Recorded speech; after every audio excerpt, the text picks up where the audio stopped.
एका गावात एक तरुण स्वामीजींकडे जातो, जो खूप निराश आणि हताश असतो, कारण शिकूनही त्याला यश मिळत नाही. स्वामीजी त्याला सांगतात की तुमचं यश तुमच्या आसपासच आहे आणि त्याला आपल्या आजूबाजूच्या गोष्टीकडे लक्ष देऊन पाहण्यास सांगतात. तरुण स्वामीजींच्या म्हणण्याप्रमाणे आपल्या आजूबाजूला पाहतो. त्याला एक माळी दिसतो, जो एकटेच कठीण परिस्थितीतही आपले काम चिकाटीनं करत असतो. तरुण स्वामीजींना विचारतो, स्वामीजी, या माळीमध्ये असं काय खास आहे?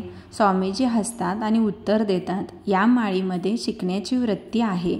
तो दररोज काहीतरी नवीन शिकतो आणि आपल्या कामावर लक्ष केंद्रित करतो. तो आजूबाजूच्या गोष्टींमधून प्रेरणा घेतो. स्वामीजी तरुणाला समजावतात की शिकणे म्हणजे केवळ पुस्तकी ज्ञान नाही, तर ते आजूबाजूच्या गोष्टींमधून प्रेरणा घेऊन काम करत राहणं आहे. तरुणाला समजते की यश हे फक्त नशिबावर किंवा शिक्षणावर अवलंबून नसते, तर ते आपल्या मेहनतीवर, चिकाटीवर आणि सकारात्मक दृष्टिकोनावर अवलंबून असते. तुम्हाला जर हा व्हिडिओ आवडला असेल तर प्लीज लाईक, शेअर आणि सबस्क्राईब करा. आणि हा व्हिडिओ पाहिल्याबद्दल थँक्यू.